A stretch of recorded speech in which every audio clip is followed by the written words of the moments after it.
Bueno, buenas tardes. Me pongo aquí que me coja el micrófono y se enteren los que nos siguen por streaming. Buenas tardes. Hoy tenemos a 29 de febrero, día un tanto insólito, sobre todo para los que cumplen años cada 4 veces en la vida.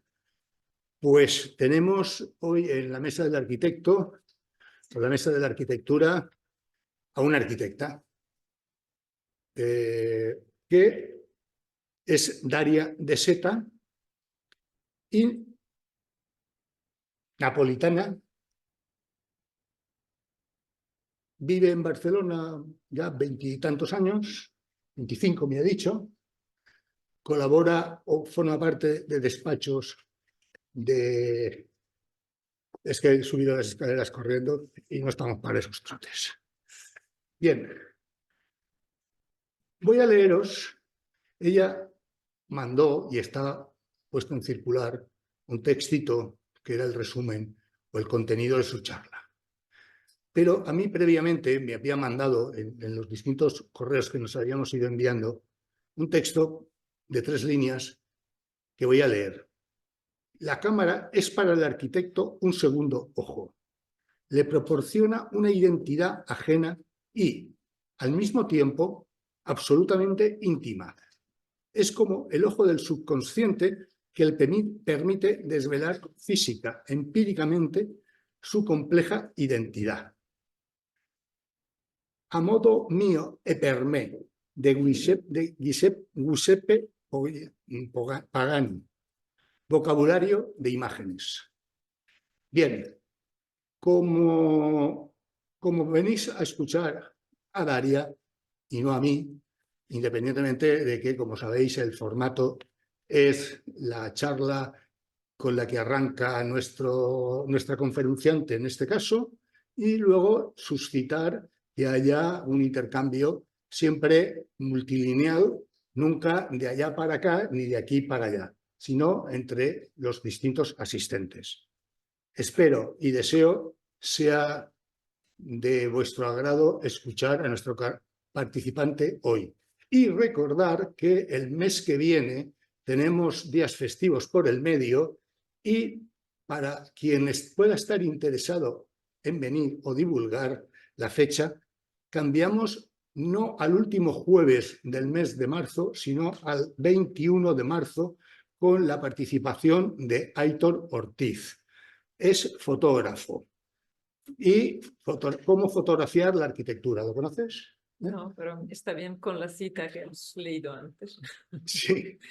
Abre. Aitor ya estuvo seleccionado, contratado, incluido en un programa y por un problema de salud repentino, de una operación repentina y tal, tuvimos que suspender su charla porque eso ya fue 3 o 4 años atrás. Bien, insisto, agradecer al MACA y al personal que nos acogen, agradecer al Colegio de Arquitectos que contribuye a la difusión de estas charlas a través de streaming y, por supuesto, a todos los que habéis venido y a Diego, que esta vez sustituye, no sé si ya de continuo, a nuestro técnico arquitecto encargado de la retransmisión, pero que, bien, que va a salir a la mayor perfección. Gracias. Y Daria, perdón, tienes la palabra. Buenas tardes, muchísimas gracias Santiago por esta introducción, sobre todo por invitarme a este muy bonito ciclo de conferencias al que me gustará asistir a distancia desde ahora. Y gracias sobre todo para traerme a Alicante, es mi primera vez, y en este magnífico museo que acabo de visitar tenéis una joya, tanto por el trabajo evidentemente de vuestro artista estrella, sino sobre todo por la exquisitez de esta selección de obras también. Como Museo de Arte Moderno es de los más bonitos por la selección, la manera en que se han puesto, también se exponen y esta cosa tan distilada. verdaderamente única. Además, junta con la... Me he quedado muy sorprendida y no puedo dejar de decirlo y de agradecer también el MACO y el Colegio de Arquitectos. Os traigo nuestra manera de proyectar algunos proyectos. Somos un estudio, bueno, el título no hace falta comentarlo. Trabajamos muchísimo sobre el lugar y muy a menudo, el lugar ya antropizado, la preexistencia, la arquitectura ya existente. Transformaciones que no son pura restauración, sino que siempre tienen que ver con la transformación, que sea extensión, que sea transformación, reestructuración, cambio de función, en que la intervención es entre la conservación de lo existente, la puesta en valor y algo de contemporáneo que hace que la suma de todo al final sea contemporáneo. Y esto lo hacemos como de un lado, como algo que nos pasa porque en la vida las cosas van pasando, pero también un poco como una postura, no quiero decir ética, pero una postura cultural, concienciada hacia el hecho que ahora, más que nunca, con todo el repertorio de historia y de lo ya hecho, tenemos que aprovechar lo más posible. O sea, el primer enfoque sostenible hacia nuestra realidad pasa por saber reinterpretar los lugares y lo ya existente, entendiendo lo existente como patrimonio cultural, pero también como patrimonio material. O sea, todo lo que ya está hecho nos ahorra muchísimo huella de carbono y gasto en hacer cosas nuevas. Somos 3 socios, Jordi Garcés, Daria De Silva y Anna Bonet. Jordi Garcés con una muy larga trayectoria. Yo llegué en el año 99, al cabo de poco le conocí haciendo mi tesis doctoral y de ahí, al cabo de poco, llegó también Anna, que yo había conocido en Barcelona en otros estudios. Somos un estudio intergénero, intergeneracional, intercultural, y nos gusta esta cosa. Ahora leía en los textos de la Fundación Mediterráneo de cómo los artistas en España se juntaron en un cierto momento en el 900, mitad del 900, como en esta compresencia de generaciones distintas, y me he identificado mucho. Nosotros no nos consideramos de manera jerárquica ni de manera histórica directa. Cada uno es complementario al otro y nos gusta abarcar este lazo de tiempo en el que vivimos con puntos de vista distintos, pero no por fuerza desde un punto de vista histórico y de anágrafe de cuando hemos nacido. Os traigo el primer proyecto, la Cité Administrative de Briançon, que es un proyecto en Fieri. Ahora estamos en la obra. Es esta ciudad, dicen la más alta de Europa, que tiene una de las fortificaciones de Vauban, este ingeniero que para Le Roi Soleil fortificó media Francia, toda la corona este, norte y oeste de Francia, con estas fortificaciones. Y nosotros, bueno, la primera visita nos impactaron mucho, no solo el castillo, como tenéis también aquí, que es sorprendente, sino esta muralla que cierra prácticamente el casco antiguo de la ciudad, haciendo un poco referencia a los declives, las inclinaciones de las montañas de los Alpes alrededor. Nosotros intervenimos abajo de la ciudad antigua, en la parte moderna, en unas antiguas casernas, edificios de una calidad, de una dignidad constructiva importante, pero tampoco de una grande importancia patrimonial.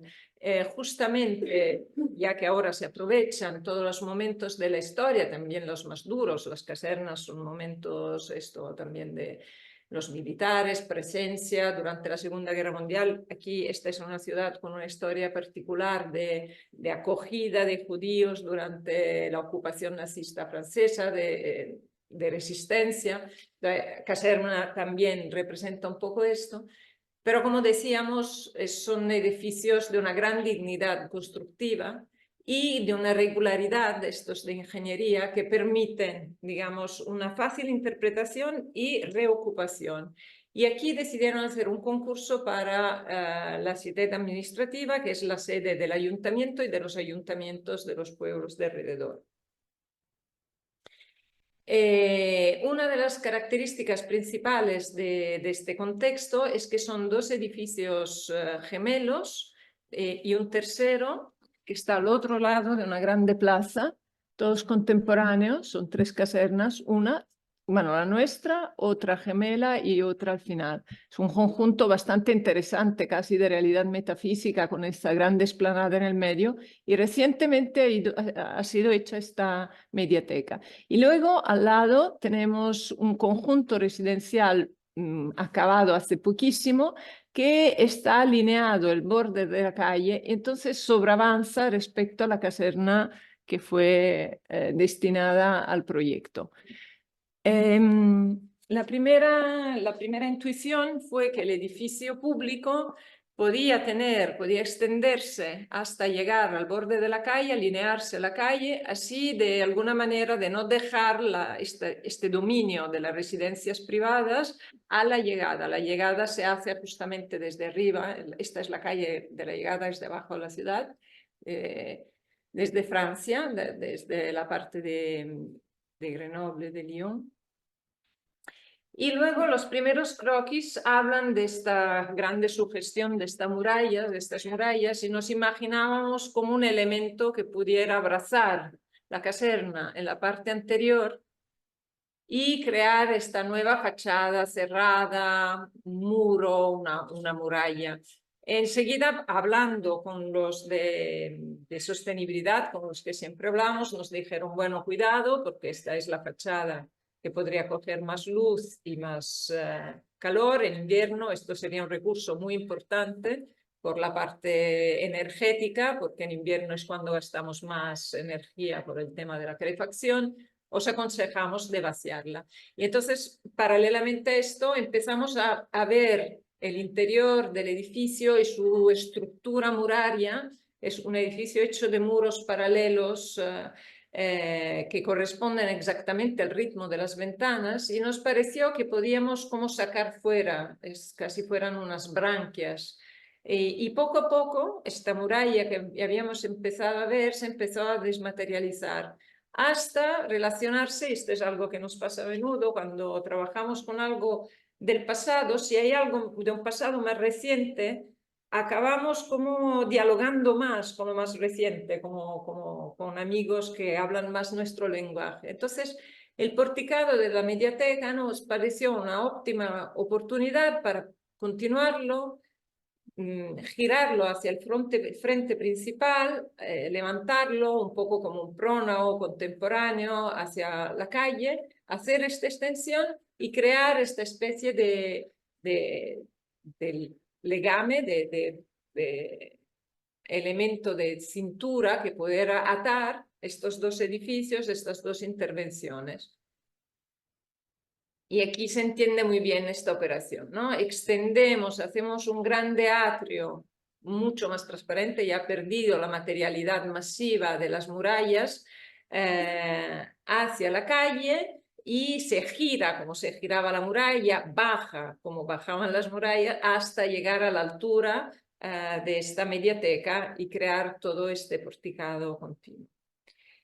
Aparte de este elemento al interior, vimos que había una gran simetría desde el punto de vista distributivo. Veis en la planta de arriba un pasillo central que distribuía las distintas habitaciones de la caserna, pero una asimetría funcional. Las escaleras y la distribución vertical estaba toda de un lado, del lado de las viviendas, no de la plaza. Esto nos pareció que junto con este elemento bajo de prónao era una perfecta ocasión para, si desplazábamos el pasillo, este elemento de recorrido central, más hacia la plaza, conseguíamos unos espacios como jerarquizados. Por el lado de la plaza más pequeños, y a la planta baja nos servían para hacer todo el espacio que es de acogida ¿cómo se llama? De contacto entre la administración y la ciudadanía, todos los gli sportelli en italiano, en castellano, ¿cómo se dice? donde se van a preguntar cosas, papeles, ¿sí? Atención al público. Y por el otro lado, en cambio, podían hacerse las oficinas cerradas al público. Entonces, el pasillo central se convertía en un pasillo solo para los utilizadores, los que trabajan ahí. Y en cambio, el nuevo espacio hacia la plaza, este pórtico bajo, se convertía en la distribución pública, que todo el rato estaba entre el edificio y la plaza, el espacio público. Entonces, esto, digamos, de alguna manera hace más fuerte esta propuesta, digamos, que al principio era solo casi urbana, como un elemento urbano, lo convierte en funcional necesario y hace que el público de alguna manera siempre esté alrededor del edificio menos que dentro. El único momento en el que sube a través de este atrio es cuando entra como público en la sala del consejo. La sala del consejo, que aquí la veis, será difícil con esto. No puedo. Aquí la veis, es el otro elemento, elemento singular, que a la tercera planta, bajo la cubierta, se esconde este espacio circular, inspirado a esta idea de una democracia, un consejo democrático donde no haya otra vez un punto único del que se habla y los otros, donde tanto el público como la junta puedan estar todos circulares y mirar todos hacia el centro, y donde se esconde, se cubre esta especie también de bóveda que busca la luz cenital como momento espectacular. Y por último, última intervención, en correspondencia de las escaleras, se quitó una y se hicieron unas especies de ranuras, como de esclechas de luz, que desde el tejado bajaban en todos los espacios que arriba eran de triple altura y luego se convertían en espacio de descanso para los que trabajan, la primera, la segunda, la tercera planta. Espacios de compresión, un pequeño café. Entonces esto marcaba de una manera distinta el edificio preexistente, dando esta entrada de luz cenital. Y aquí podéis ver lo que os explicaba, la planta baja con este espacio, el atrio, el grande atrio, este espacio que da todos los servicios de atención al público, el pasillo que se ha desplazado, está asimétrico, y la escalera con los espacios estos singulares que aquí veis a las plantas tipo, que tienen esta luz más intensa cenital y además espacios de descanso. Inspirándonos también a la forma de la sala del consejo, que tiene este gran espacio delante de atrio, pusimos todas las salas de reuniones y los elementos singulares en una especie de burbujas. No sé qué está pasando. Va solo. En una especie de burbujas que van de alguna manera animando este larguísimo pasillo, nuevo pasillo, que se hace como la medida de todo el edificio.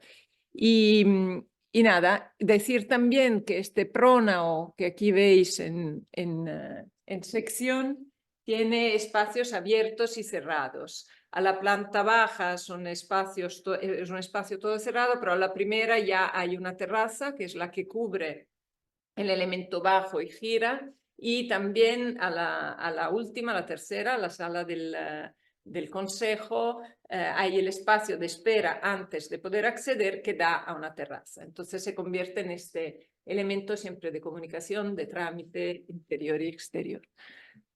Y aquí vemos algunos momentos de la obra donde se empieza a intuir el papel importante que harán estas especies de burbujas de reuniones en la animación de este pasillo, en animar este pasillo. Y aquí unos renders de la sala del consejo. El elemento vidrio, la presencia del vidrio se reverbera también en el interior gracias a estas panot, a estos, ¿cómo se llama? Ladrillo de vidrio. Vitrocemento, sí. Yo a veces entre el catalán, ahora el francés, me pierdo en el castellano. Y que de alguna manera hacen como de grande lámpara de noche, cuando por la tarde, cuando el consejo se reúne, que de alguna manera se visibiliza también desde fuera. el vidrio, la estructura es de un hormigón blanco, un hormigón prefabricado blanco que de alguna manera reenvía a esta idea de haber hecho como un dentello, como un pizzo,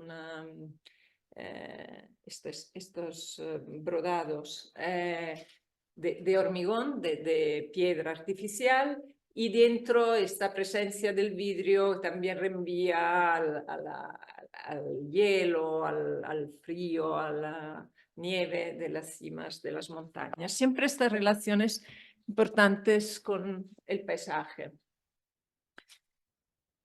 Esto.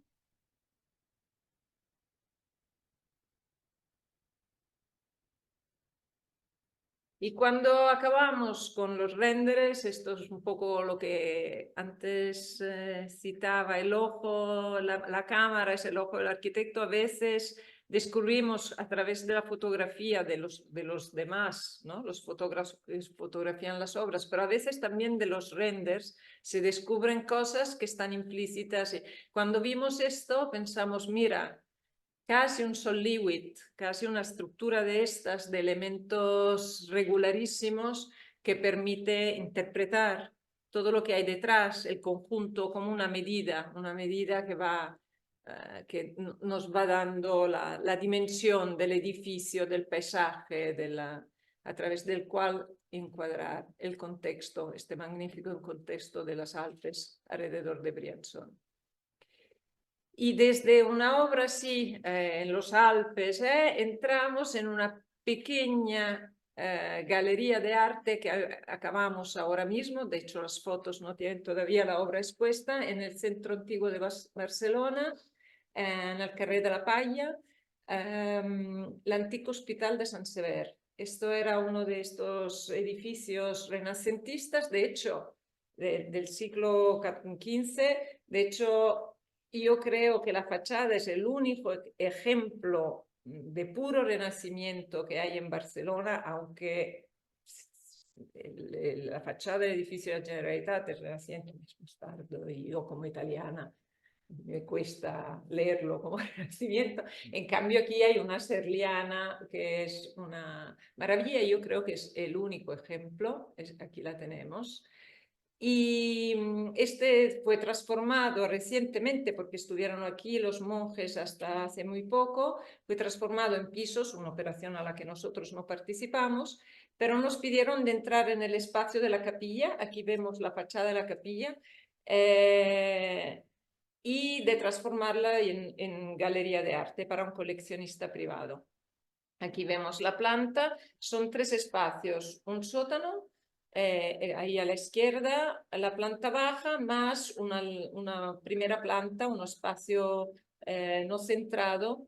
Y entonces aquí se ve muy bien al centro, donde hay la escalera, la planta de la iglesia, la sacristía, este pequeño espacio cuadrado que queda abajo, y allí los espacios donde hemos colocado son espacios de la planta baja, y no tenían que ver con la iglesia, pero que de alguna manera han sido puestos en comunicación, y en los que pusimos una sala lateral y todos los servicios, escaleras, baños y la planta del espacio de arriba. Otra vez veis la escalera y el cuarto de arriba.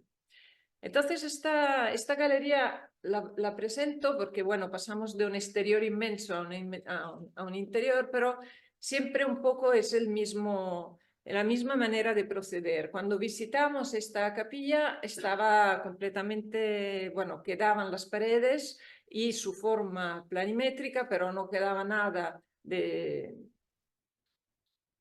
un forjado nuevo se había hecho, y además este espacio subterráneo que no tenía nada que ver con el espacio sagrado.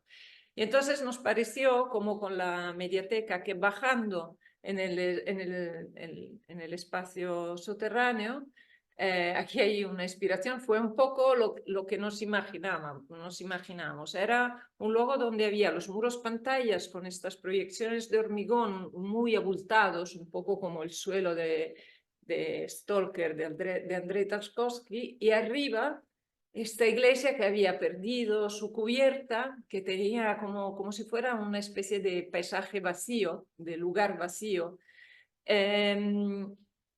Y nos inspiramos justamente no tanto por la nobleza de la parte de arriba, sino por este espacio extraño. Aquí lo único que hicimos fue colar el suelo y poner esta escalera que comunicara los tres espacios.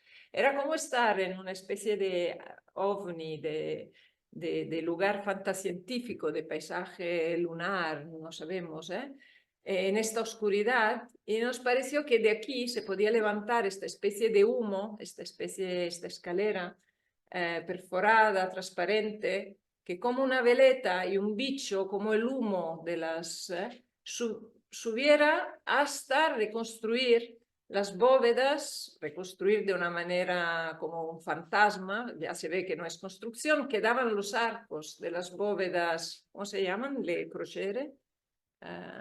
Bueno, que están en la sacristía y que en la iglesia se habían perdido y había este forjado donde pasaban instalaciones bajantes de todo visto y se hace esta especie de velo. Entonces, el espacio de al lado es el que está en contacto, la parte superior, hasta donde llega la escalera. Entonces, esta escalera que se convierte en una especie de, un poco como el porticado de Briançon, se convierte un poco con un elemento que va colonizando y va como atando las distintas partes de este lugar. Un poco nos pareció, o me pareció, porque a veces estas son cosas, vuelvo a decir lo que salen después, un poco como estas figuras de Bacon bajo una crucifixión, ¿no? Unas figuras, el tríptico inquietante de algo que se mueve a la búsqueda de un sagrado que puede que ya no esté, o que estas bóvedas, este fantasma, ricordara un poco la Annunciazione di Frangelico che sta al Prado, en donde de las muchas anunciaciones de Frangelico, las bóvedas de la arquitectura en que está María tienen el mismo azul del cielo, se reconvierten en paisaje, un poco como este fantasma negro de humo que sube a través de la escalera, reporta una historia a un cielo que ahora en la iglesia ya no estaba. Y es bonito como la foto de Ciro Freschiappa con este detalle consigue reconstruir algo que luego lo enviamos como recordatorio para Navidad, felicidades para Navidad, consigue recobrar esta sagralidad de un lugar un poco misterioso, tan vacío, simplemente la puerta y esta presencia, las luces técnicas para las galerías todavía no está colonizada por el arte. Y a partir de esta idea, digamos, de que desde abajo sube algo misterioso hasta el cielo, un poco recuerda la frase de Heidegger, saber construir es saber poner en relación la tierra y el cielo, lo inmanente, lo contingente y el trascendente, la vida de los hombres y esta relación siempre entre lo bajo y lo de arriba también inspira un poco la intervención en el Palais de Justice de Estrasburgo. Este es el primer concurso internacional ganado por el estudio. Aquí estamos en un edificio del siglo XX, principios del siglo XX, finales del siglo XIX, una importante pieza de la Neustadt, de la ampliación alemana, de la extensión alemana de la ciudad, muy regular, enfrente de la ciudad medieval, de la ciudad antigua de Estrasburgo. Es un edificio de Neckelmann, un danés que creó esta especie de bisagra importantísima, haciendo el Palacio de Justicia, lugar civil, más una iglesia, uno en estilo neoclásico, neodórico, como se hacía según los manuales para los edificios públicos en el siglo XIX, y el otro en estilo neorománico, bueno, historicismo decimonónico. Entonces el edificio, cuando se planteó el proyecto, tenía que subir una ampliación del 50% de las superficies estando en el mismo lugar. Y entonces se tenía que entender cómo se iba a hacer esta importantísima extensión volumétrica, y hasta el mismo concurso, las bases, proponía eventualmente de derribar la parte de atrás como una fachada menos importante, de construir ahí una nueva extensión. Nosotros visitando el palacio, sobre todo recorriendo por fuera, nos dimos cuenta que, bueno, consideramos que la importancia de este edificio era en su conjunto. Era un poco extraño decir 3 fachadas son importantes y una no. La idea bonita era esta corona exterior que además estaba muy grabada en la memoria de los ciudadanos, tanto los que vivían desde la parte de la extensión que los que venían desde el puente de la parte antigua.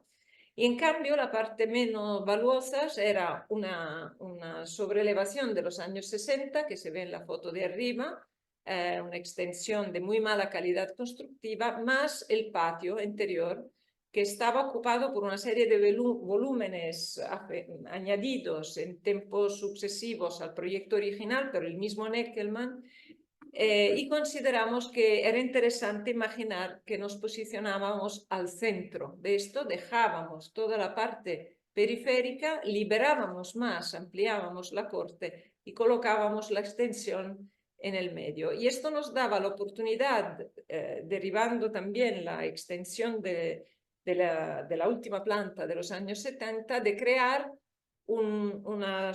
que este corazón interior creara como en ebullición una nueva cubierta para todo el edificio.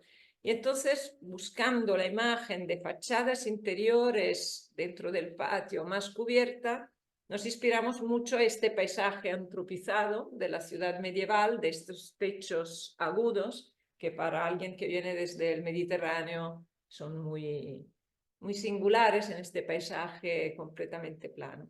Y así fue la propuesta que alcanzó a ganar el proyecto. Liberamos más el patio interior de estas partes que estaban ocupándolo e insertamos el nuevo edificio como un nuevo cubo dentro de toda la corona de locales muy irregulares de la periferia del Palacio de Justicia.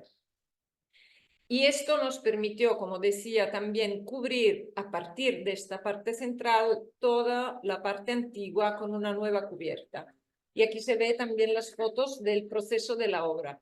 Esta idea consiguió muchas cosas. La primera, resolver uno de los problemas más grandes funcionales de los palacios de justicia, que es la independencia de los circuitos, del público y de los que trabajan, los magistrados, los jueces que trabajan en el Palacio de Justicia. El hecho de poner el edificio nuevo al centro nos hizo decidir de poner también todas las salas de audiencia ahí. O sea, la periferia eran las oficinas, los despachos de los que trabajan y en el medio, en cambio, la parte pública. Y esto permitió hacer un doble recorrido concéntrico, una anilla que rodeaba el nuevo patio ajardinado y que permitía de la Salle de Pas Perdus acceder a todas las plantas, a las salas de audiencia, y un recorrido periférico y paralelo, concéntrico, que en cambio distribuía toda la parte terciaria de las oficinas, los despachos, las oficinas de los jueces. Y además consiguió hacer una obra muy limpia, porque la restauración, la recuperación y reestructuración de lo antiguo tenía sus reglas, casi habría podido ser otra empresa, y en cambio en el medio se iba construyendo el edificio nuevo, independiente estructuralmente, completamente del antiguo. Y esto también hizo que el proceso de obra, durante el proceso de obra, pudiera ser también con bajo ruido, bajas molestias, porque toda la parte más pesada, estructural, ruidosa, estaba protegida por la parte antigua.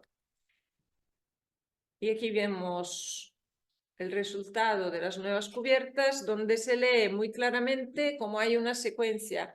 Ya Neckelmann, en su edificio historicista, a esta parte baja de piedra y neoclásica, suma una modernidad, que son las cubiertas de la Salle de Pas Perdus y de la bandera, del drapeau, que son dos cubiertas en cobre y y vidrio, la primera, y la segunda en acero y vidrio, en parte Art Nouveau, en parte, bueno, que hacían parte a la modernidad de la época, ¿no?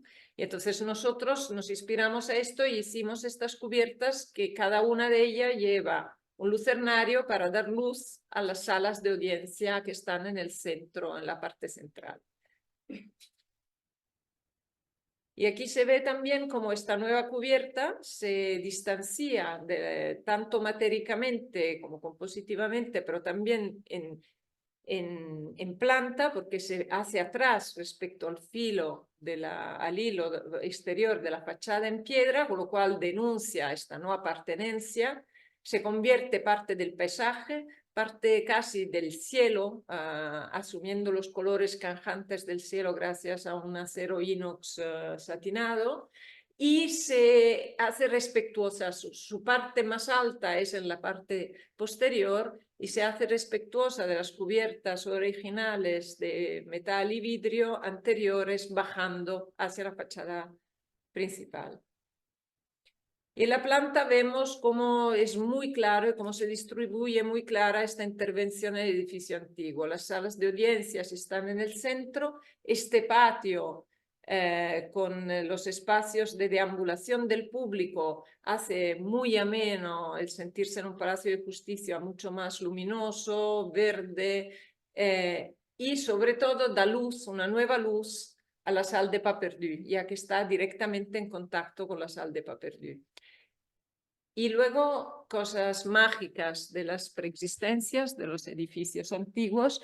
Aquí las escaleras eran completamente distintas. La grande escalera monumental preexistente continúa con una escalera moderna que está atrás, hecha por nosotros, y las de evacuación y del recorrido de los jueces toman sitio perfectamente en unos espacios que también hacían parte del elemento compositivo de las fachadas, o sea, todo se regula muy fácilmente. El acceso posterior es el de los jueces, que como decía, entran directamente, recorren todos sus despachos, acceden a sus despachos, pero sobre todo acceden a la parte de las salas desde las partes posteriores. La escalera que está en el medio, en cambio, es la de los detenidos, el tercer circuito que desde el sótano llega. Y aquí se ve en sección como la secuencia de acceso, porticado, acceso y Salle des Pas Perdus continua con otro espacio equivalente en dimensiones, que es el nuevo patio y luego la extensión del nuevo edificio. Cuando hicimos esta idea del patio que estaba detrás de la Salle des Pas Perdus, nos pareció bonito poder abrir la Salle des Pas Perdus, no solo tener luz cenital, sino abrir sobre este espacio verde, porque era un espacio de piedra roja, pesado, que incutía un cierto temor a quien entraba, y nos recordamos de las magníficas vedute de Ioli, de las ruinas romanas, en que esta arquitectura pesada, romana, imponente, de escala gigante, se hace mucho más humana y agradable por la intervención de la naturaleza, gracias al hecho de que se ha hecho ruina.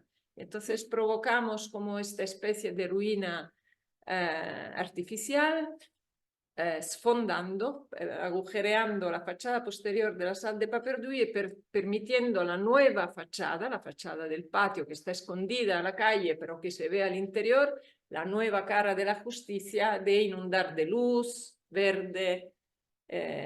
Y esto permitió al ministro francés el año pasado, pero también en la presentación, en la inauguración del edificio, de hablar de este edificio como el que inspiró la nueva Carta de la Justicia francesa. A través de la arquitectura, poder decir cosas sin anunciarlas, simplemente intuyéndolas, poder decir cosas sobre grandes cambios sociales, políticos, casi simbólicos de nuestros lugares, que hacen que cambien también las instituciones. Ahora Francia anuncia claramente que necesita que la justicia sea una justicia accesible a todos, acogedora, y no una justicia del poder que incumbe y de alguna manera da miedo a los ciudadanos como era en momentos distintos de la historia. Y aquí vemos cómo las varias capas, este palincesto moderno, contemporáneo, de las distintas capas decorativas, estructurales, compositivas de lo antiguo, se van sumando a través de esta transparencia hacia las fachadas completamente contemporáneas, epuradas del patio interior. Y como también los elementos que se añaden, hasta un elemento de luz, de iluminación, consigue hablar el lenguaje de la contemporaneidad, una cierta simplicidad funcional, sin tener que pudiendo dialogar tranquilamente con lo preexistente y con el carácter, esto, ¿no? Que os decía, este carácter un poco pesado de esta arquitectura lapidea. Y aquí también se ve cómo las cubiertas se convierten en paisaje, se suman a los techos de alrededor, hablan con las cúpulas verdes y las cubiertas preexistentes del palacio y se quedan en retraso respecto a esta fachada muy bonita que cierra el edificio. Cómo el edificio se conserva por quien le visita desde abajo, de cerca, aquí se pasea alrededor, el mismo de siempre. Y las cubiertas, como decía Tusquets, Dios las ve, el detalle es algo, se ve más desde lejos, aún teniendo en la parte posterior 2 niveles, acogiendo 2 niveles, o sea, una importante extensión. Está la cara posterior, como se ha convertido en otra pieza de esta parte alemana. Y ahora volvemos como antes, desde el cielo al subsuelo, con las 3 estaciones de metro de la línea 9. La línea 9, bueno, el concurso se hizo cuando ya las estaciones, la obra de ingeniería se había hecho, entonces era sobre todo el proyecto para la arquitectura interior de las estaciones. Y nosotros llegamos, fue muy bonito, con un coche a través del túnel que habría hecho el tren. Entonces, una manera de intervenir en un espacio, no a través de unas escaleras desde una plaza, sino a través del túnel del tren, cómo llega quien coge el tren.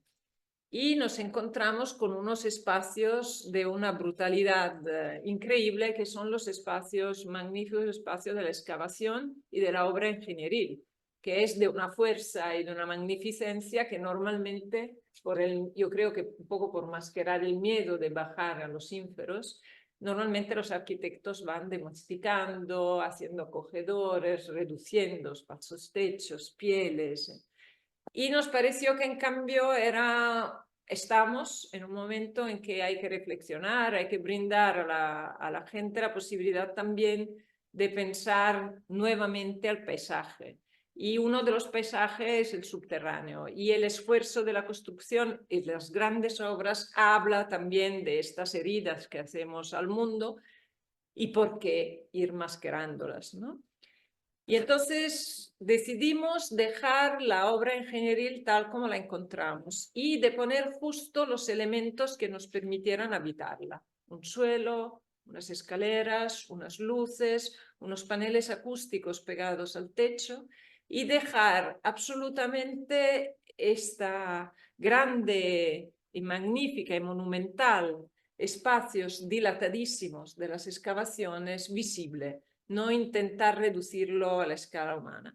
Y en esto no solo dejamos esta arqueología del presente visible, sino que dejamos también las partes que tenían que ser provisionales, como los puntales, que servían solo para aguantar temporariamente las pantallas, los muros pantallas, y que se habrían tenido que retirar. Dijimos, no, es como una instantánea, es como si fuera un momento congelado de la historia de este lugar, que era tierra, ahora es una tierra artificial, pero mantiene esta cosa geológica, y además es un momento duro, difícil, de herida, Y además, como antes la fachada de Briançon, con esta referencia a Sol-Lewitt, se convierte en elemento de medida, de decodificación del paisaje, aquí también los puntales se convierten en elemento para mesurar este lugar, ¿no?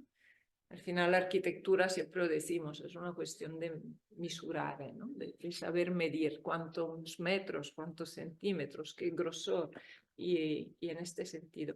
La única cosa que añadimos es el hierro crudo, este elemento, otro elemento, digamos, del mundo mineral, la plancha de hierro crudo para todas las paredes que se tenían que construir, los locales técnicos, también el muro que cerraba el tren, porque este tren no podía pasar abierto, sino que se tenía que cerrar. Normalmente se cierra con el vidrio, mamparas de vidrio para no agobiar, para dejar la transparencia, y nosotros pensamos al revés, como se trataba de un paisaje, de un nuevo paisaje casi especular del de arriba, un paisaje de lugares públicos, plazas, calles. Todo lo que construíamos podía ser de la entidad de un edificio, muros de verdad, entonces no transparentes, sino opacos, construcción. Y esto se hizo con esta plancha de hierro crudo, dejando también dialogar lo nuevo, lo añadido, con la brutalidad de la preexistencia, de esta naturaleza artificial de la ingeniería. Y esto reenvía bastante a los paisajes de Kiefer, en que hay una abstracción importante, pero no dejan de ser paisajes, ¿no? No dejan de ser figurativos, paisajes, lugares. Y aquí vemos cómo a veces las estructuras de ingenierías que están hechas para ser ocultadas tienen la nobleza de, esto recuerda le carceri di Piranesi, tiene la nobleza de la arquitectura. Y la otra cosa increíble es que en esta instantánea, en esta fotografía, conseguimos también bloquear las entradas de materiales, los agujeros para las entradas de materiales dentro de la obra. Primero el ayuntamiento nos dijo, no, no puede ser, la interfaz con la plaza no está proyectado así, pero al final nos conseguimos dejarlo. Entonces son unas estaciones que tienen luz natural hasta el andén. Y esto cierra la idea de paisaje hasta con el sol, la luz, la creación de este lugar.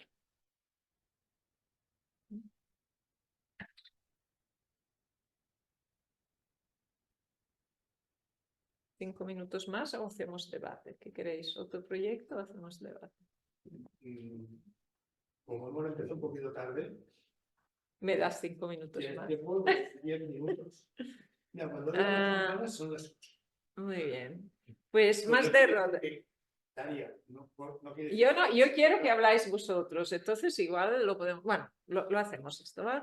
Esto es otro proyecto en Barcelona, reciente. Es bonito porque la obra se hizo, la segunda parte de la obra se hizo durante el confinamiento. Fue una de las obras, nos separaron algunas obras, las obras nos separaron. La primera cosa por la que se podía salir era para hacer... y esto se hizo. Y fue una operación, ahora yo soy bastante disléxica con números, nunca me acuerdo, pero bastante importante de oficinas, y se consiguió hacer, yo creo que proyecto desde el encargo, entonces desde el básico, licencia, ejecutivo y obra, todo en 1 año y medio. Bueno, una cosa milagrosa. Sobre todo por la licencia. Este es un antiguo conjunto, una fábrica que es una fábrica de azúcar, no, el pasaje del Sucre, y la fábrica sí, también era de azúcar, y es uno de estos pasajes en el Poblenou, que es la parte industrial de Barcelona, que pero con el 22 arroba prácticamente ha sido casi borrada, quedan muchos conjuntos industriales, pero era un tejido riquísimo. Y es muy bonito porque tiene este pasaje, que son las antiguas trazas del Poblenou, que se han quedado y han hecho irregular este ensanche particular industrial que está en la zona este de Barcelona, norte-este.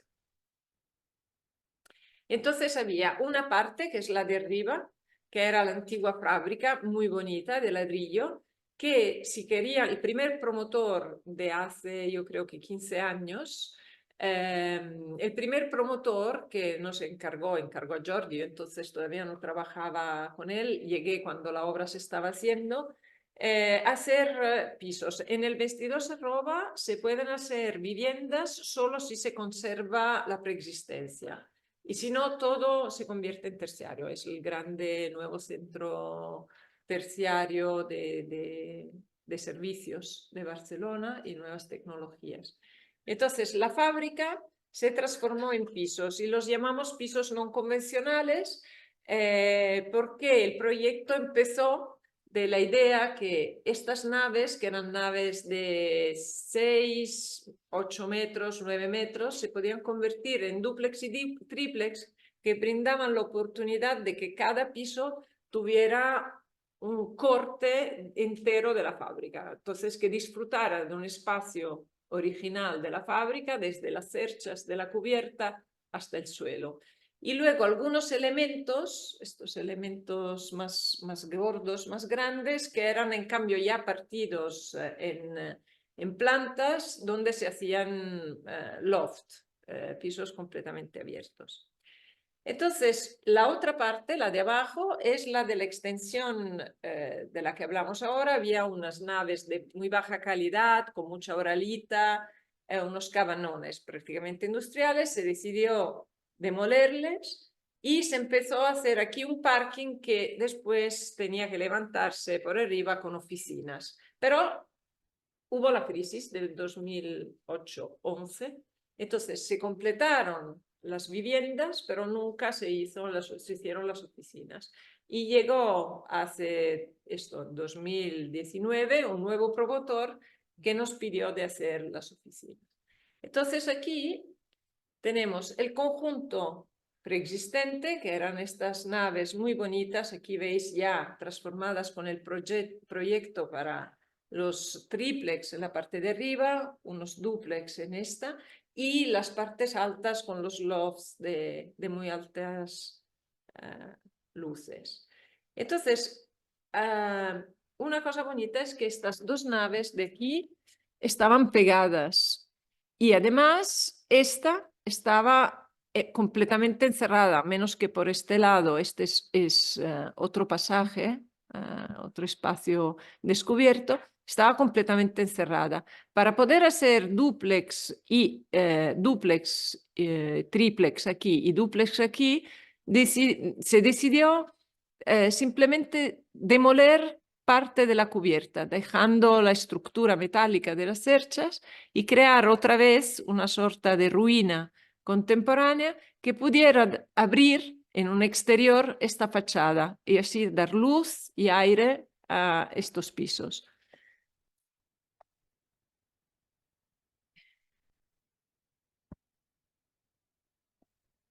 Y aquí vemos esta operación. Y esto hizo nacer una nueva fachada, la de la izquierda, porque se abría, pero era una pared existente, y una nueva pared, como una nueva fachada para esta nueva nave.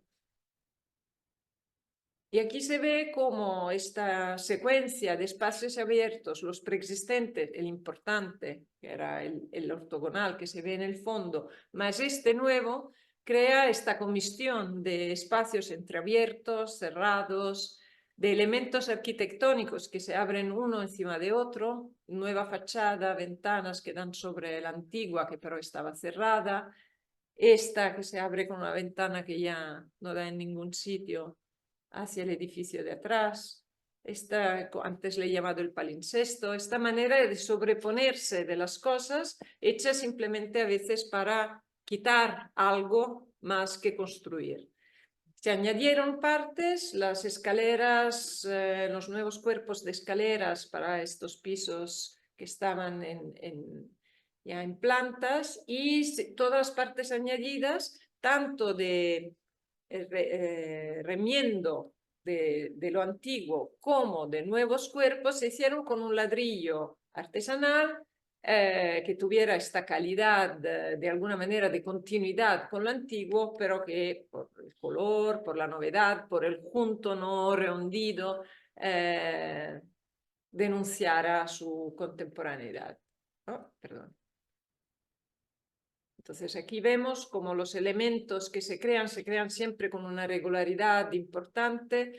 Las nuevas ventanas siempre son metálicas, negras, tienen la misma dimensión, el dintel visto.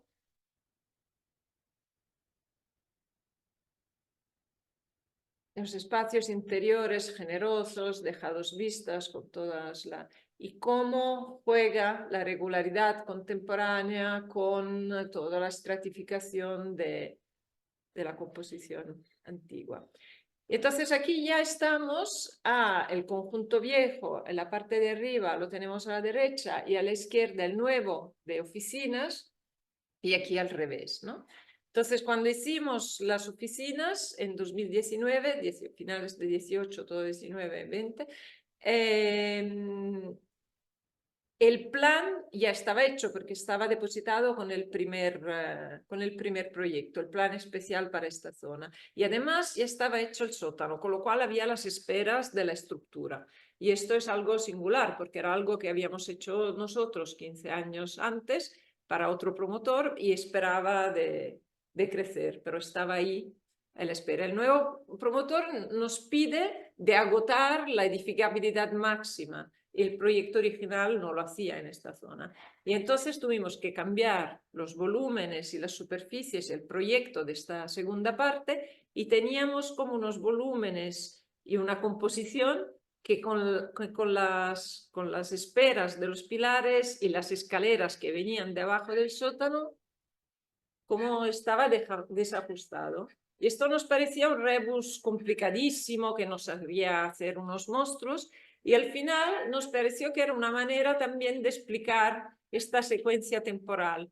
Era como si en la cuadricromía de la imprenta las líneas se hubieran movido y los colores, el ciano, el magenta, se pudieran ver independientemente. Entonces se ve como estos volúmenes que repiten la articulación de la antigua fábrica, este mundo industrial, hechos de manera contemporánea, además tienen esta especie de juego de movimiento que habla también un poco del movimiento del tiempo. ¿Veis cómo las escaleras pasan libremente detrás de la fachada muy regular de oficinas, del cuerpo principal, de estos volúmenes que también se articulan agotando al máximo, casi como si se estuvieran moviendo? Y luego aquí no lo he traído, pero también hay detrás de las ventanas a veces los pilares como suben desde abajo de una manera independiente de esta regularidad de este tren que está pasando el nuevo edificio.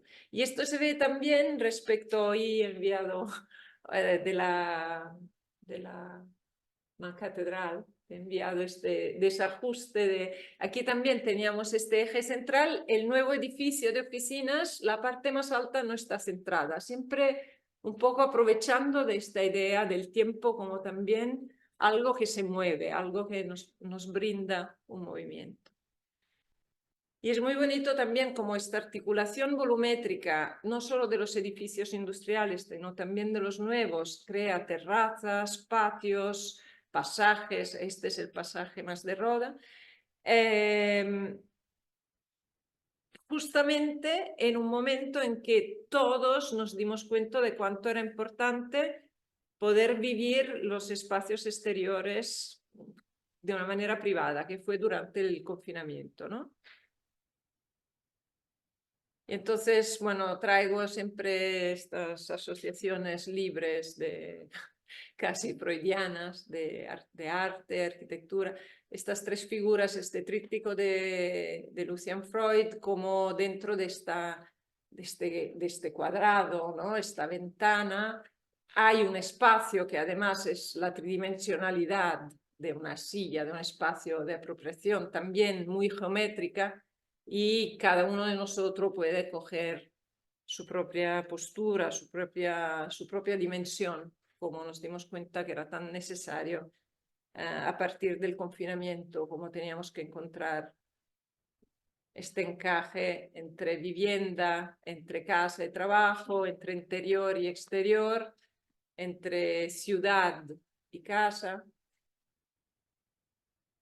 y cómo también los espacios públicos, los suelos, invaden a través de olas abiertas, de atrios, este espacio.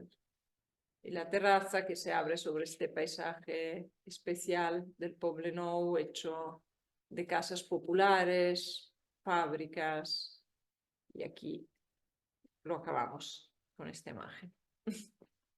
Muchas gracias. Muy bien, Alfonso, tú o yo, como quiera, no, quiera. No, por edad, por edad. Respeto a la edad. Vamos a ver, esto, no. Que, como os he dicho antes, yo siempre vengo a aprender.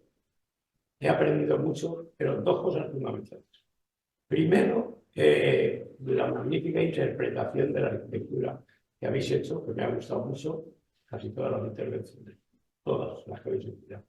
Pero sobre todo, lo que más me ha gustado es tu forma de explicar la arquitectura. Es decir, hay una dimensión, digamos, filosófica y en este caso melancólica de cómo tú estás explicando. Es decir, muy pocas veces nos encontramos con los arquitectos que expresamos mal las cosas. Quiero decirte que en este caso tu expresión de esta melancolía de la arquitectura ha sido fantástica. A mí me ha gustado mucho. He cumplido más. No te lo digo por no saber, pero es que es así, porque verdaderamente casi siempre en las explicaciones arquitectónicas pues nos apoyamos en lo que se hace, pero no en el sentido de las cosas que se hacen. Entonces aquí hay una filosofía social, por una parte, y una filosofía, entiendo yo, de lo que he oído, de pura melancolía, no por la melancolía de lo que supone la añoranza, sino por la interpretación del sentido de las cosas, ¿no? Y del sentimiento, ¿no? Y en eso te tengo que decir, estoy muy contento de haberte oído esta interpretación, ¿no? Nada más. Agradezco muchísimo. Un cumplido muy bonito. Tenemos todavía... No, pero además, fíjate, hay una cosa curiosa, que los planos son mucho más feos que las fotografías. Es decir, los planos que hacemos, esas secciones tristes, esos alzados tristes, lineales, tal, no representan lo que verdaderamente hay detrás. Yo creo que hay un grafismo que tenemos que tratar de superar los arquitectos, tan pobre, bueno, los renders, eso como le llamáis, dan esas cosas, Sí, explican mucho más, pero verdaderamente hay una dicotomía tremenda entre los dibujos, los planos que nos han enseñado y el significado y el sentido y la obra. Es decir, de verdad... Hay una parte de razón. Bueno, una grande razón en lo que dices, y no sé si, esto nunca sé si son cosas intencionales o salen como somos, ¿no? Pero hay una parte de nuestra manera de hacer las cosas, y un poco he intentado comunicarla, que es un poco ir a la esencia de lo que hace falta, en realidad. Y es como... A veces decimos seremos perezosos, hay como una parte también de abordar la arquitectura no como lugar para recrearse con sus propios medios, sino como cámara con la cual interpretar los lugares. Y en este sentido, la representación de los planos responde un poco a esta esencialidad, necesidad de transmitir lo necesario, claramente. Esto no quiere decir, evidentemente, que en un momento como esto de comunicación uno se puede ir, pero vamos un poco a lo estricto necesario. Porque eso es lo que nos pide la administración.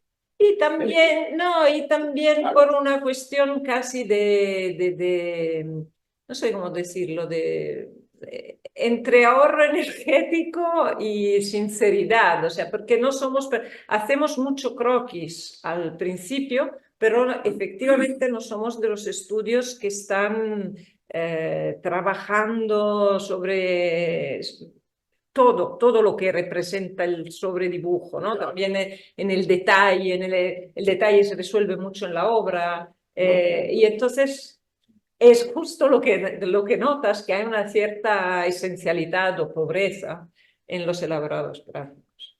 Sí, es verdad. No, pero es que nunca presentamos ningún proyecto con los croquis y con los dibujos que hemos hecho antes. Sí, Porque eso, y vuelvo a insistir, en la administración no le interesa nada. sí. Cuanto más esquemático sea, en general, el funcionario, la funcionaria, ve las cosas tranquilamente de pasada para dar la licencia y acabó. Ahí tenemos un conflicto gordo siempre con la administración. Pero bueno, lo hemos sufrido, lo seguimos sufriendo y lo seguiremos sufriendo. Yo lo he sufrido mucho. Bueno, tu carrera dilatada en el tiempo. Después de casi 60 años de profesión, fíjate, sí he sufrido de inclemencia.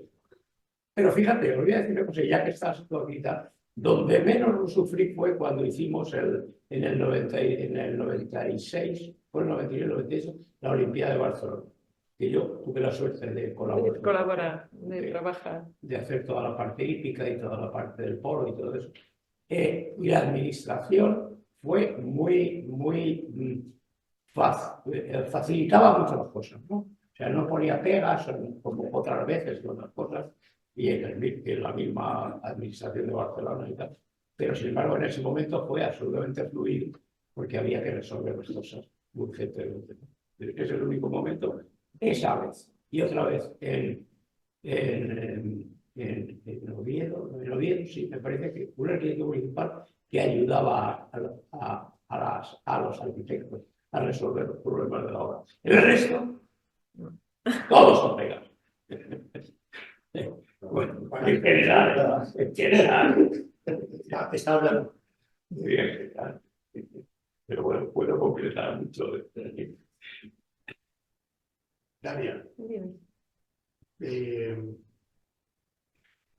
me sumo a la primera parte de Alfonso, a la segunda también, pero a la primera de la exposición y los temas expuestos de el respeto a partir de las preexistencias para plantear soluciones nuevas, actuales.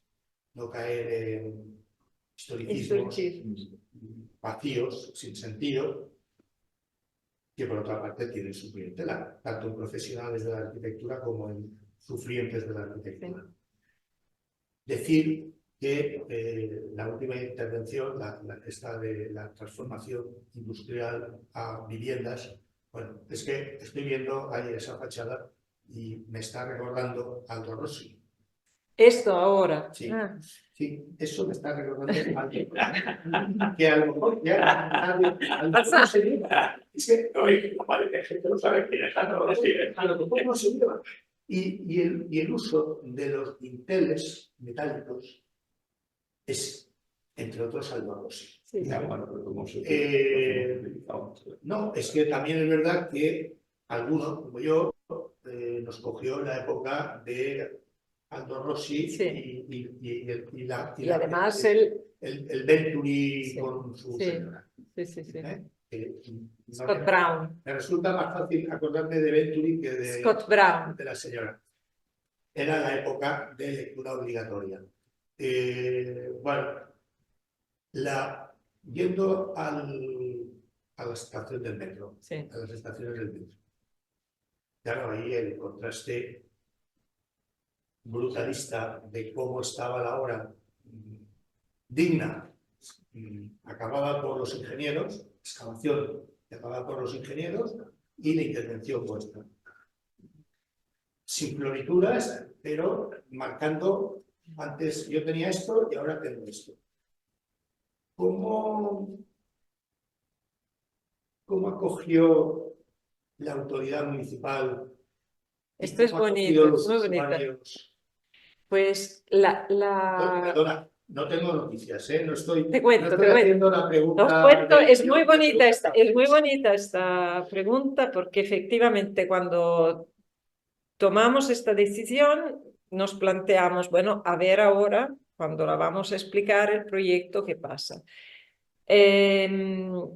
los primeros a quien los explicamos fueron los del metro y sobre todo, más que los del metro, era el consorcio de las constructoras y del más metro que harían esta obra, que realizarían esta obra. Increíblemente había un ingeniero, se sumaron inmediatamente porque dijeron, es increíble, esto de un nuevo paisaje nunca se ha visto, pero normalmente estamos desde la pared, es de baldosa, de si como era en Londres, o de si será una plancha metálica, o si será blanco, pero esto de dejar todo esto visto, este mundo tal como es una cosa única. Y además, era una personalista, dice, esto hace facilísimo el mantenimiento. O sea, una de las cosas más complicadas de estos lugares es el mantenimiento diario de todo, de las instalaciones que son enormes. Entonces fue, claro, ahorramos en revestimientos, menos obras. Ahorramos en mantenimiento, lo hacemos más fácil. Se ve algo que nunca se había visto antes.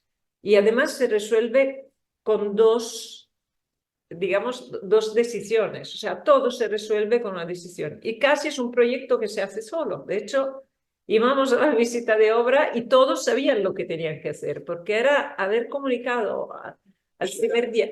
Pero entonces llegaba el momento de presentarlo a la municipalidad, y allí había las paredes de hormigón que trasudaban humedades, infiltraciones, había estas aguas tremendas.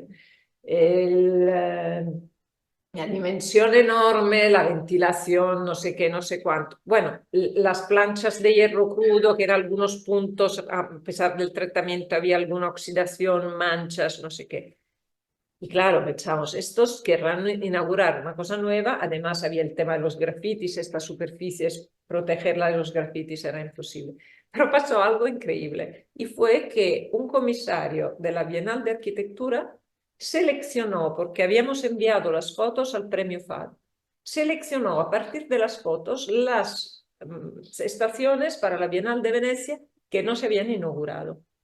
Y entonces el ministro de Cultura, y no el de Infraestructuras, en Venecia habló, el concejal de Cultura, habló de las estaciones de metro como una obra que estaba en la Bienal de Venecia. Total, o sea, habían habido ya la consagración del mundo de la cultura y de la arquitectura. El concejal de Transportes y de Infraestructuras lo único que tuvo que hacer fue decir qué bonitas y acatar. Pero bueno, pero hubo el momento de miedo, porque además estuvieron cerradas sin inaugurarse, yo no sé deciros ahora, pero un par de años. Porque crisis, otra vez, estas se adjudicaron antes de la crisis del 2011, crisis, y el tren no consiguió pasar, entonces inaugurarlas durante unos cuantos años, porque otras del mismo tramo, otras estaciones no se habían hecho. Entonces estuvieron cerradas, inmovilizadas, y en este tiempo de inmovilización que no se inauguraban, pasaron directamente a una Bienal de Arquitectura, Venecia, con lo cual, consagración de la crítica y todo el mundo encantado. Pero hay que decirlo que todos los que trabajaron, que estuvieron en el proceso de realización, se sumaron con muchísimo entusiasmo. O sea, tuvieron muchísimo, por la idea de hacer lo mínimo y sacar el máximo partido, que era mostrar el espectáculo que nunca se había visto de una obra tan bestia de excavación. Por eso, en este caso, lo circunstancial fue más importante que lo formal. Sí, bueno, yo creo que igualmente la habríamos podido contar como lo contamos ahora, pero son estas cosas que dices, mira, y está. Ya resuelto, no tenemos que hacer nada, no habrá que luchar, nadie podrá decir nada. ¿Y el usuario? El usuario encantado. Las primeras veces, bueno, yo tampoco estoy siempre ahí en el metro para escuchar lo que dice, pero pasaba de algunas que decían, estas no están acabadas. Estas no están acabadas, esta todavía no la han acabado. Y se acabó aquí el dinero y no ha podido continuar. Esta no las han acabado. No, pero es bonito porque se han convertido en plató cinematográfico, han hecho de ahí, no sé si también un evento tipo Bienal de Arte con los manifiestos, la realidad post-urbana, no sé qué, no me acuerdo, post-apocalíptica, algo así. O sea, se han convertido en un escenario, han hecho un festival de teatro ahí dentro, de todo. Sí, han pasado muchas cosas. Es un lugar como una plaza pública que ha inspirado para muchas cosas. Sí. Estaba esta obra, y te pregunto, porque estoy intentando acordarme o recordar, y no llego, en las arcadas de Nuevos Ministerios de Madrid, Sí. inauguraron a bombo y platillo la arquitectura y los mandos de la arquitectura, bueno, todas las cosas que hace la administración y tal. Y había una sección, había dos o tres secciones. Una era premios distintas épocas y otra había una selección de obra en Cataluña, que si no recuerdo mal era lo que se llevó a Venecia, o parte de lo que se llevó a Venecia. Sí. Estaban Y esto viste puesto, estas fotos. no, yo es que lo tenía en otra libreta, todo lo que iba anotando, Claro. pero la libreta no... Bastante se lo pierdo a esta. No, la otra la tengo. Pero bien, era por si Sí, estaba. tuvimos. Creo que sí, pero esta Bienal, esta obra estaba en el pabellón catalán, que era fuera del recinto de la Bienal, no en el pabellón español. Yo no sé si la muestra, no estoy segura, tendría que verificar si está en la de Madrid. Bueno, Madrid, bueno, está ¿Tú la diciendo, viste? el pabellón de Cataluña. Vale, Sí. no, pero que yo lo vi en la... En la exposición de Madrid. Ah, ¿lo viste? Ah, Yo creo perfecto. que sí que estaba. Pero era, sí, en la exposición, que llevaba dos o tres secciones, y una era la de arquitectura catalana en Venecia, si había estado esto vuestro. Sí. Yo creo que sí. Porque también de otro despacho que estuvieron aquí, como no me acuerdo a veces de mi propio nombre, en otoño vino otra de otro despacho, otra, sí, eso sí está. Los de, te lo digo, leyéndome la chuleta.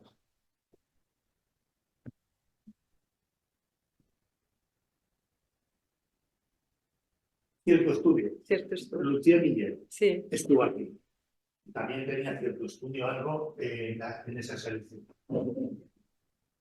Y nos estuvo, uno de los trabajos que expuso era la reforma de actuación en Consell de Cent, Barcelona. Que te he preguntado por la pregunta que ya también surgió de cómo la acogida. Claro, era algo menos brutalista de la actuación vuestra. No la actuación, sino como lo habéis dejado. Sí. Eso hubiera hecho gozo en los años 60 a los del nuevo brutalismo. Sí, bien, la actuación aquí de Consell de Cent era distinta porque era pues algo amable de cara y que al principio suscitaba sorpresas y ahora estaba utilizadísimo. Utilizadísimo, sí, sí. Sí, sí, no, pero estas también, sí. Muy bien. Bueno, pues...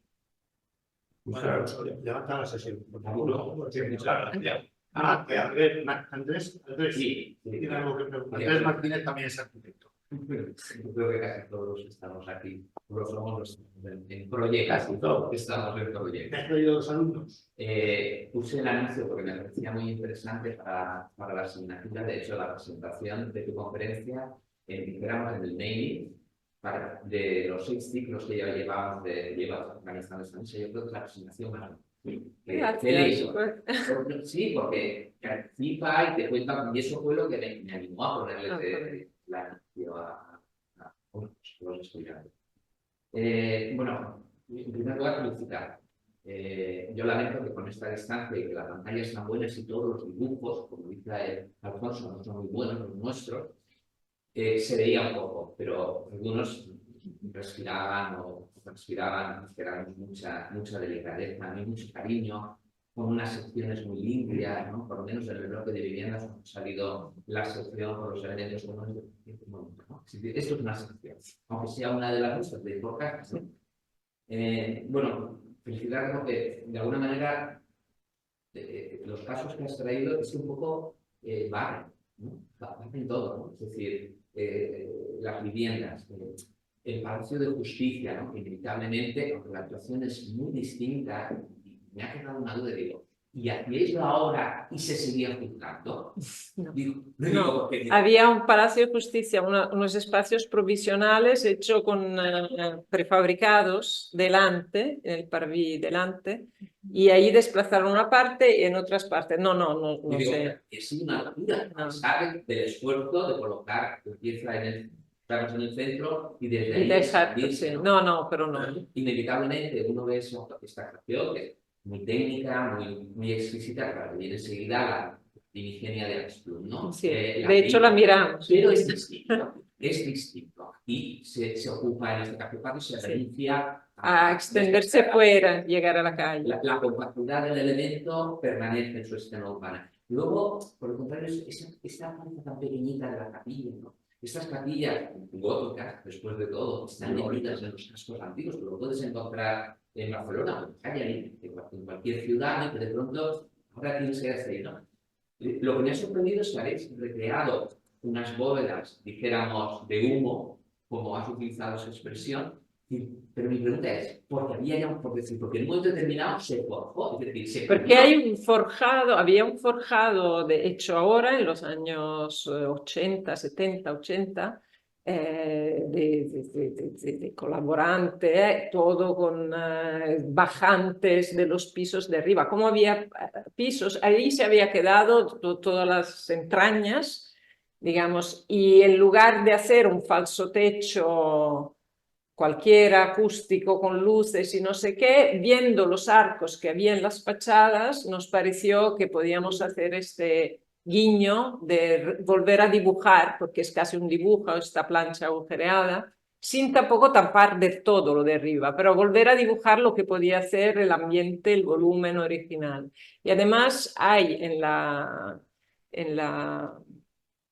en el espacio original de al lado, el cuadrado pequeño, hay la bóveda de ladrillos a crochera. Entonces era claro que estos arcos correspondían también a estas tres.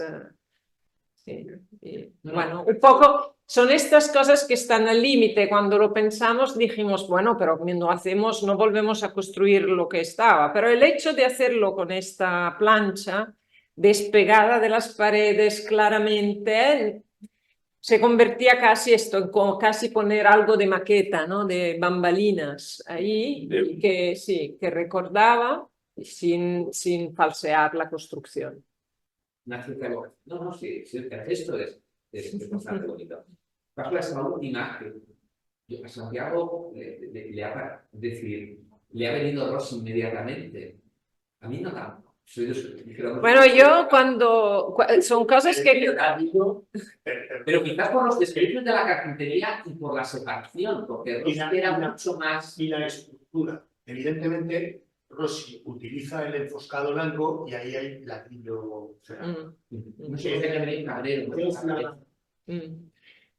Pero bueno, en cualquier caso es una imagen racionalista, pero de esta obra, cuando estabas estudiando, bueno, ya estaba hecho el plan especial, por lo tanto, pero mi pregunta es decir, de alguna manera el planeamiento primaba que pudieseis dejar viviendas siempre y cuando respetaseis aquellas naves industriales que hay. Sí, la vivienda solo en la parte antigua. Este es todo de nueva edificación y son las oficinas. Lo único es que el plan que hicimos nosotros a su tiempo repetía, así como utilizamos el ladrillo, repetía la articulación de volúmenes distintos de una zona industrial, pero no eran los cabanones que había antes. O sea, esto es arquitectura contemporánea de nueva planta. Sí. Pero las viviendas están dentro de lo que si dijéramos son las crujías de las antiguas. Sí, de las antiguas. Porque sí. por lo menos la monarquía. Sí, de lo antiguo, dejándolo, sí. La verdad es que, bueno, queda la actuación, no sé, muy... Y a mí, pues, esto que decís que a mí me recuerda, a veces hacemos las cosas pensando en algo o no, estamos ahí con una trama, cómo hago coincidir los pilares, hacer una fachada está bien, con este volumen queda malamente, unas columnas... Bueno. Pero al verlo durante la obra me habló mucho del mundo anglosajón, o sea, había perdido el carácter un poco del ladrillo español. No sé si porque se ven bastante ahora en las revistas, pero me recordó, no sé, Caruso St. John, unos mundos más de entre Londres, Estados Unidos y menos esto de... Pero es verdad también que esta idea de una cuadrícula sobre las formas de la historia, que en el fondo esta idea de Rossi, de la ciudad, de la ciudad histórica, de interpretar la historia, el pasado, no sé qué, hace parte un poco de la cultura, no desde un punto de vista formal, pero de nuestra cultura como arquitectos, esta cosa de no construir de la nada, sino siempre de alguna manera tener una relación con lo que empática, con lo que existe, con lo que está, las formas que ya están. Entonces, es posible. Y bueno, suele terminar con un poco retomando el hilo de lo que ha hecho Santiago, ¿no? Porque obviamente de las 5 obras, pues quizás la que más nos impacta, quizás porque en el fondo nos gustaría tener a veces esa, como diría, eficiencia que tienen los ingenieros, es precisamente la del metro, ¿no? Bueno, en Londres, en la Jubilee, ya se dejó algunas de las, dijéramos, estaciones dentro de las propias naves industriales en Salinas, pero eran naves, Era fuera, históricas. Sí. No era esta preexistencia reciente cuya vocación es, hemos hecho este leto, que vengan los arquitectos a vestir, ¿no? Con lo cual, esa actitud de decir, no, ¿por qué no los dejamos como están? Además, he utilizado la palabra del propio título dijéramos, del libro de Piranesi, ¿no? De la magnificencia de las ruinas romanas, ¿no? Y un poco esa escala, ¿no? Esa escala, y efectivamente has puesto 2 fotografías donde, bueno, es obvio, en época de Piranesi lo que habían eran bóvedas para cubrir esos espacios, pero ahora tenemos las vigas de hormigón armado, pero bueno, la escala es prácticamente lo mismo, y esos lucernarios, que en el caso de Piranesi no se ve dónde están, pero sí que hay la luz. Pero la luz de detrás. El dramatismo de la luz y de la oscuridad está, pues, bueno, barroco total. Sí, me ha sorprendido sobre todo porque es una preexistencia que no es histórica, que ya es una obra de infraestructura que nace con vocación. Es una arqueología contemporánea, totalmente. Y por lo cual, me ha parecido un acto potente, generoso, pero además sincero y honesto.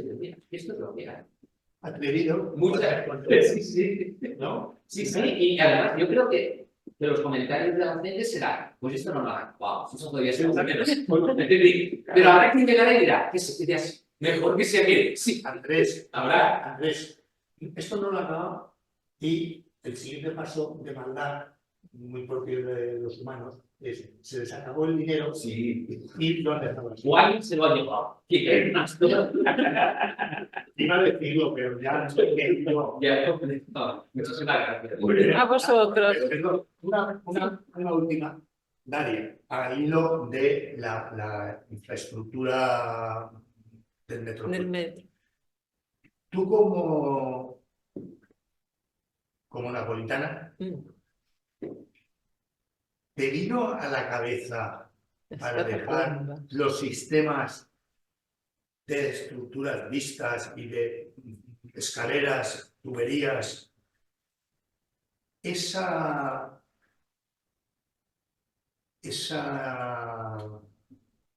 pieza que tenéis diseccionada en una iglesia que deja a la vista? El Cristo, los 2 cadáveres que están, el Cristo velado, la meraviglia. Del barroquismo. Sí. No, lo que está... La Cappella San Severo. En el sol. Sí, hay mucho. Yo siempre lo digo. ¿Te venía a la cabeza eso? Sí, esto y más cosas de Nápoles. Yo siempre lo digo que hay intimidades, hay paisajes interiores que llevamos dentro, estratificados, que van emergiendo en los proyectos. Hay estos dos cadáveres, uno es el sistema linfático y el otro es el esqueleto, un hombre y una mujer, ¿no? De este alquimista de 1500, el príncipe de San Severo, a quien era su capilla, de hecho es su tumba ahí, increíble, pero también espacios hipogeos como la Piscinas Mirabilis, que está en Pozzuoli, que es una de las cosas, uno de los lugares más espectaculares que yo haya visto nunca, con estos óculos de luz que llegan hasta abajo, estos arcos inmensos. Hay le catacombe di San Gaudioso, di San Gennaro, que son ciudades subterráneas donde se construían iglesias, tumbas, mundos subterráneos increíbles, medievales y anteriores del tiempo de los romanos. Claro, hay todo esto sedimentado. Cuando ves esto, yo ya tenía, pero somos tres. O sea, cuando yo pongo estos referentes, son cosas casi que emergen del inconsciente. O sea, somos tres y cada uno ve en lo que hacemos su propio...